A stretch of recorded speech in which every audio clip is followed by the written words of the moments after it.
Scrambled eggs are yesterday's breakfast for Paul McCartney. Saffron... What about those days? Not much, actually. I think everything was going...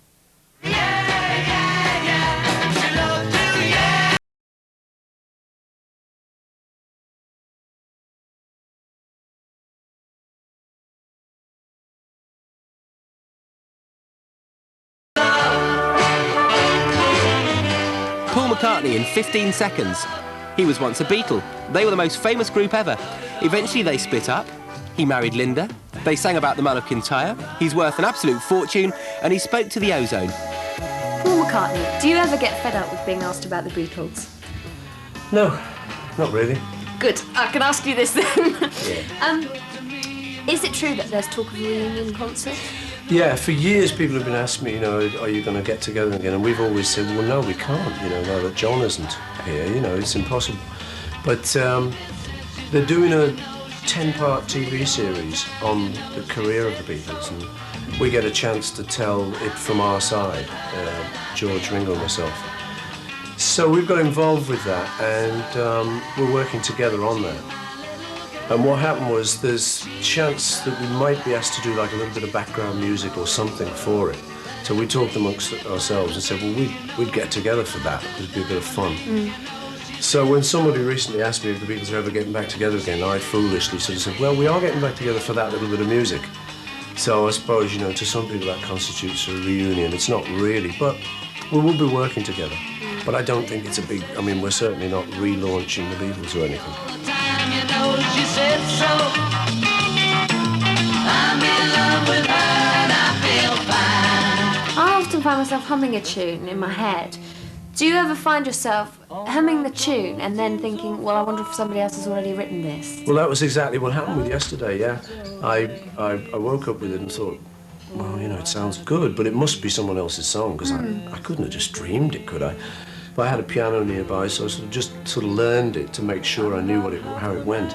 And then I went round a lot of friends then in the 60s, and to singers and to other guys in the group and all people I knew, and said, what's this? It must be some famous song, I said, I don't know, it's nice though, but no one could think of what it was. At the time it was called Scrambled Eggs. Scrambled eggs, oh my baby, how I love your legs. It acquired new lyrics after that. But, I don't know, I think those were good ones. you like them? Yeah, We'll change it back. re-release it. We'll change it back, make a note. I will always be hoping you will always be holding my heart in your hand. As a couple, you're well known for taking an interest in the vegetarian side of things. How actively involved are you in other environmental issues, if at all? Well, quite actively, because whenever we go on tour, we went on tour a couple of years ago and we're going out again soon to Australia, America, and eventually coming back here to Europe. What we do is in our tour program, we'll have a couple of pages for Greenpeace to state their case. Because we know we've got a lot of kids, a lot of young people come to see our shows.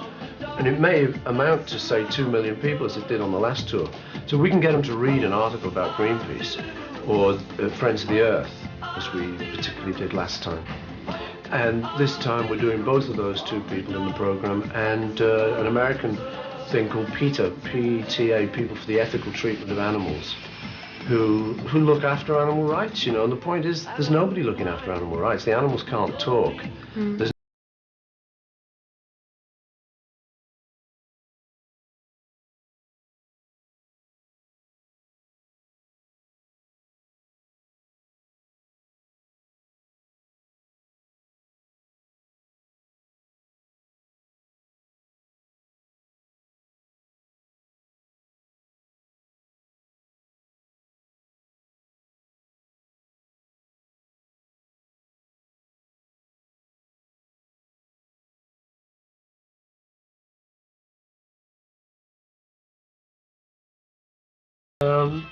What's it about? the song or the album? Song. The song it's just a kind of hopeful song. These days in a recession and stuff, everyone's sort of easily plunged into doom, and you've only got to open your newspapers or listen to the radio news or TV news, and there's sort of 3 murders at least. So it's dead easy to sort of just get, oh my God, what kind of world are we living in? So this song was kind of an answer to that, and it's hope of deliverance from the darkness that surrounds us.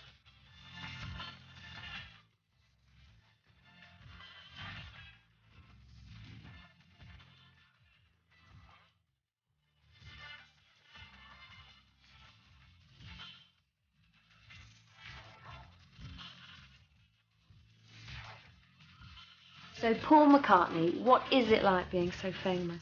It's spooky, you know, as Dame Edna would say. Sometimes it's like, wow, God, you know, I really am a famous bloke. I'm Paul McCartney. It's weird, you know, when you think of it like that. Am I? You just got to pinch yourself, you know, I think. But I don't know, you just live with it, and I think, you know, you think of how you are inside more than this big image. I tend to think of the image as him.